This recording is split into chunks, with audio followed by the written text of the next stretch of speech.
Wayne wanted Charlie, the street name for cocaine, and he wanted serious quantities. I told him I'd see what I could do. It was a perfect opportunity to see how a big player would conduct a drugs deal. When I spoke to him again, I told him I could get a kilo of cocaine from Billy the Kid. Wayne was delighted, but he wasn't going to get involved himself. He told me to deal with one of his old and trusted friends, the man I met at Beetroot nightclub and had been boxing with, a man already twice convicted of drugs dealing, Lee Tomlinson.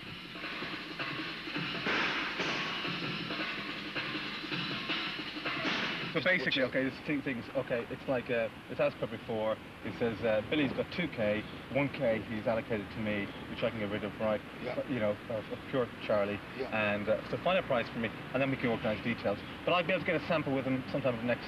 I figure I'll be able to... 2 weeks time span, right? 2 weeks. 2 weeks time right, span. I'll tell him, yeah, and I'll tell him to get his... to get him to give you a call as well. This was Wayne's way of making sure he would not be caught. Only Lee would be involved in the actual deal. And even if Lee got arrested again, there would be nothing to connect him to Wayne Hardy.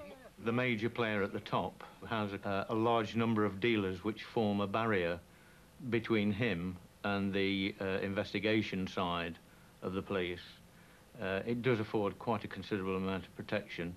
It allows him to be, certainly stay hands-off from an operational point of view, and the remainder of the team are far more exposed. They're the people who have to go to prison. It wasn't always as simple as that. 4 years earlier, Wayne had made a crucial mistake and paid for it with a spell in prison. I heard all about it from fellow bouncer Scott Woods.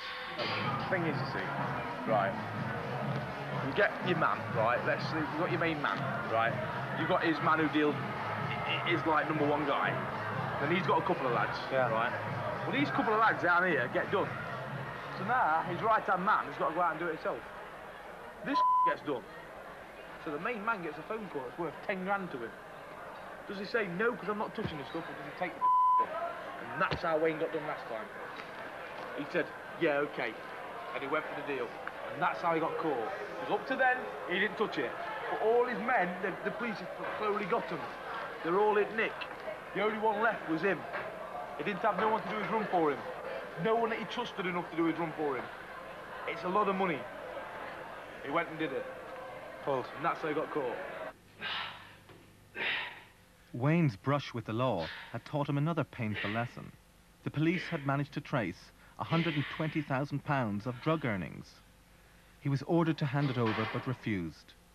In the end, he paid up just £12,000, so his sentence was increased. Wayne was making some very good money out of it. Wayne lost 2-3 years of his life. Was it worth it? Well, you know, choice of that extra year in prison. Wayne is the only one I know who has made money out of it and spent it wisely. Only one I know. You know what I mean? Fair play to him. Well, how do you hide your money? I mean, everybody's all over your money. Yeah, well, he's got his little thing here, little thing there. You know, there's no problem. He'll sort it. He's still very well off. He's saved his money. He's done his time, like, and he's still got a few things going, like, I mean, which is the only one I know. If Wayne was arrested now, police would find little, if anything, on paper to link him to assets which they could confiscate. He boasts of shares in pubs and nightclubs and properties abroad, but nothing is in his name. To see how our drug deal would unfold, I had to be able to take it further. This meant I had to get a sample of cocaine. As it happened, I knew a man who could help. This is the Wilford pub. It's only been open a few weeks after a major refit and a change of name. It used to be the Three Bridges and was a notorious drugs den until the police secretly filmed drug dealing, raided the pub and closed it down a year ago. The new owner wanted the dealers kept out, so on the door he put a man with specialised knowledge. A man he thought was a reformed drug dealer. This man, Simon Morley. But this reformed dealer was the very man we had already bought cocaine from outside a Nottingham nightclub. And just 3 days after the Wilford reopened, Simon and his chums were already doing business themselves. I took about 10 and pounded them up, and I got all the lads, you know, I just said, "Yo, lads, 3 lines, making lines up, just go on, lads, snort it, got them all over Like, a minute later, it was... Yeah, it's just for the business. Everyone thought they did like 10 lines of coke. It's that strong in it. It's like, you are.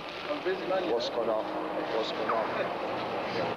What I want to have a word with you about tonight was, if I could get half an ounce, 14 grams of pure, right? So I can off the block, right? So I can cut it myself, right? Okay. Now, if I can do that, then I'm going to clean up, right? Now, there's a bit of meat in the bone there for you. You know what I mean? You know what I mean? So, what can you do me for? No, it has to be pure now, you know. Right. What can you do me for half an ounce? What I'll do. I won't see my friend till tomorrow, you see. No problems. But I can phone you and say, yeah, that car, what you wanted. Yeah. Is, you know. That's the lingo. Okay, okay. Now, what do you think it's going to cost me? Yeah, that, stuff like that is about 1,200 quid. And how soon will it be after that, do you think they'll deliver? If it's about, I'll be able to get it you tomorrow. And sure enough, next day, a nervous delivery boy arrived with the goods. Come on. You will. Okay.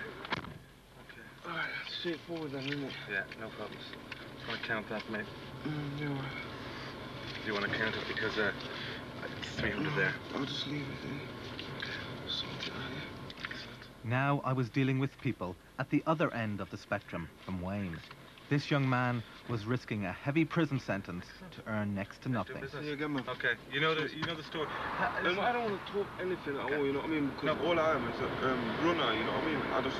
I just jump off when I get 20 quid, you know what I mean? I know, you know the score, man, innit? Take care, pal. Cheers, man. Be good. Cheers, mate. It was a far cry from the likes of Wayne, who use others to make sure they don't get caught, and who play for much bigger stakes. Oh, is that the real thing? Yeah. 64,000 quid, that was it. I didn't pay that.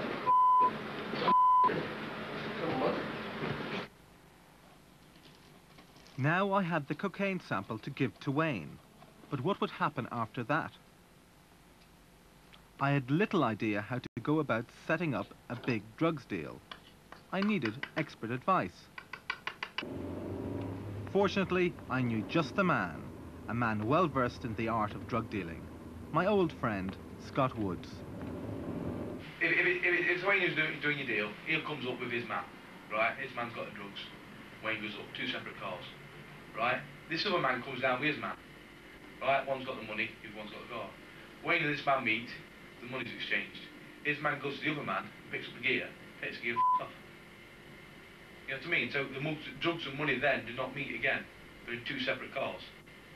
It's a lot harder to stop 2 cars than it is 1. But first I had to deliver the sample. I took it to Lee at Beetroot. Come on. You're doing all right. What I'll do is, you get me the sample, I'll take you straight in. Okay. You got a sample? Yeah. I'll take it around Wayne's tomorrow.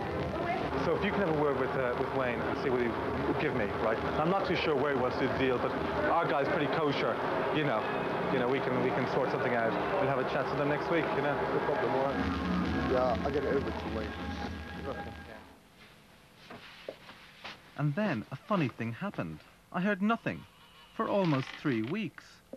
Lee wouldn't even return my calls.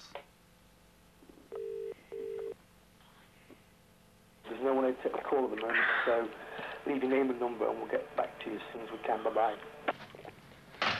This was an odd way to conduct a drugs deal, so I went looking for Lee to find out what was going on. Hop in. Nice, isn't it? Do you like it? Yeah, all right? Yeah, lovely, mate. Excellent.